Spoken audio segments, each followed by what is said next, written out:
ಈ ಸರ್ಕಾರ ಪ್ರತಿಯೊಂದಕ್ಕೂ ಸಾಕ್ಷಿ ಕೇಳುತ್ತೆ. ಅಶೋಕ್ ಅವರು ಸುಳ್ಳು ಹೇಳ್ತಾ ಇದ್ದಾರೆ, ನಾವೆಲ್ಲ ಕೊಟ್ಬಿಟ್ಟಿದ್ದೀರಿ, ಯಾವ್ದು ಪೆಂಡಿಂಗ್ ಇಲ್ಲ. ಅದಕ್ಕೆ ತಾಯಿ ವಯಸ್ಸಾಗಿರೋರು ಎಲ್ಲ 80 ವರ್ಷ 75 ವರ್ಷ 90 ವರ್ಷ ಆಗಿರುವಂಥ ತಾಯಂದಿರು ಬಂದಿದ್ದಾರೆ. ಅವ್ರಿಗೆ ಪೆನ್ಷನ್ ಎಷ್ಟು ತಿಂಗಳಿಂದ ಬಂದಿಲ್ಲ, ಅವ್ರ ಬಾಯಲ್ಲೇ ನೀವು ಕೇಳ್ಬೋದು.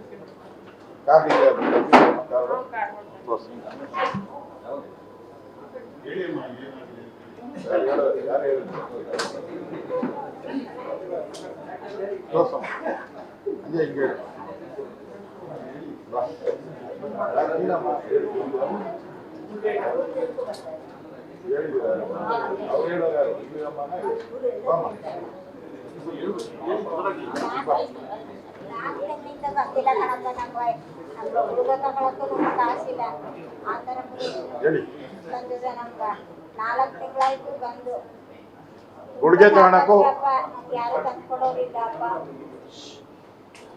ಏನಕ್ಕೋಸ್ಕರ ಯೂಸ್ ಮಾಡ್ತಾ ಇದ್ರ ದುಡ್ಡನ್ನ?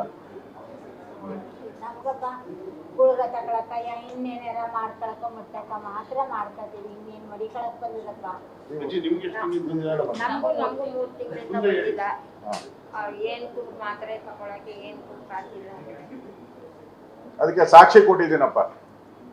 ಬಂದಿದ್ದಾರೆ 3 ಜನ. ಅವರು ಎಲ್ಲ ಆಧಾರ್ ಕಾರ್ಡು ಎಲ್ಲ ತಂದಿದ್ದಾರೆ. ಆಧಾರ್ ಕಾರ್ಡು ಎಲ್ಲ ತೋರಿಸಿ, ಆಧಾರ್ ಕಾರ್ಡು ಎಲ್ಲ ತಂದಿದ್ದಾರೆ. ಅವ್ರಿಗೆ 4 ತಿಂಗಳು, ನಾನು 3 ತಿಂಗಳು ಅಂದ್ರೆ 4 ತಿಂಗಳಿಂದ ಪೆನ್ಷನ್ ಬಂದಿದೆ. 4 ತಿಂಗಳಿಂದ ಬರ್ತಾ ಇಲ್ಲ ಸರ್. ನಾವು ಅದನ್ನೇ ನಿಂತ್ಕೊಂಡಿರೋರು.